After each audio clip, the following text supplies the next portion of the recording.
The final thing that VESIcal really allows you to do that hasn't been possible before is assess sources of uncertainty in, say, your saturation pressure calculations. So this could be, perhaps you don't know your entrapment temperature very well, perhaps there isn't a very good thermometer for your system. And you also need to take care, all of these solubility models are based on experiments that were done above the liquidus, whereas by the time we've got melt inclusions, we're below the liquidus.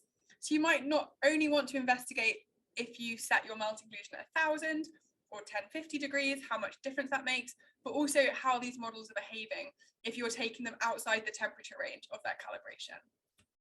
Second thing you might want to investigate is how much diffusive water loss is affecting your calculations. So say you're in an arc and you have lost diffusive water, you might want to say run the calculations with 2-8% water and see what they look like, and with 4-8% water if that's your bracket you think you're incorporating.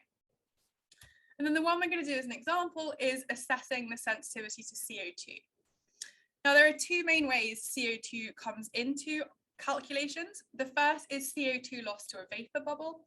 More and more studies are doing Raman spectroscopy on these bubbles and finding they contain significant proportions of the total carbon.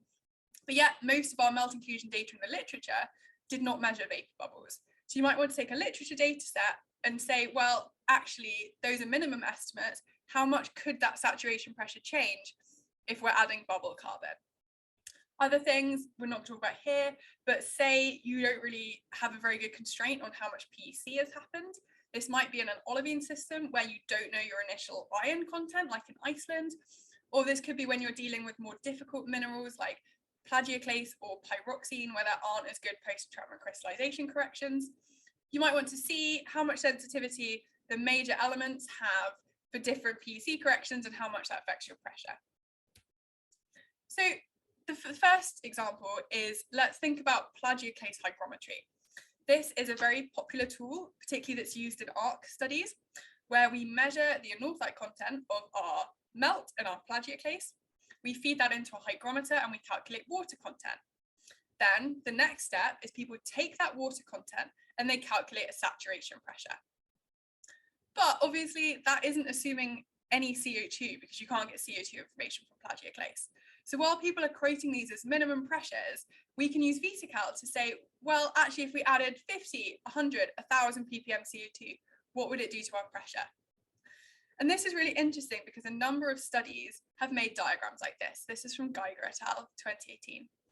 And what they do is they've made a crustal cross-section and they've taken plagioclase melt and they've calculated a depth from a water-only saturation pressure.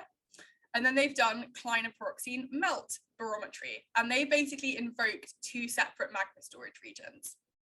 But what we might want to ask is, well, could this be a single magma storage region? And the reason the plagioclase pressures are lower is because no CO2 was accounted for. How much CO2 would we need to add to the melt that these plagioclases equilibrated with to push it down towards that clinopyroxene melt pressure? So maybe it could be a single magma storage. And we see the same thing here. This is from Ruth and Costa, where again, they invoke a shallow magma reservoir based on plagioclase pressures and a deeper one based on CPX, OPX. So it may well be, just simply playing around with the CO2 can make this a single magma storage region. Second thing is vapor bubbles. This is a beautiful paper by Lowell Moore, who is looking at the amount of CO2 in Fuego melt inclusions. And he shows if you just measure the glass, you would get pressures of about 1 to 3 kilobars, but sort of up to 4000 ppm is held in the vapor bubble. So by the time you account for that, you're pushing yourself up to 5 or 6 kilobars. So again, you may want to investigate in VESIcal, how much difference does this make? If I add 1000 ppm CO2 to my bubble, what is sort of the error I can get on my pressures, and so on. So we're going to move to doing that example quickly.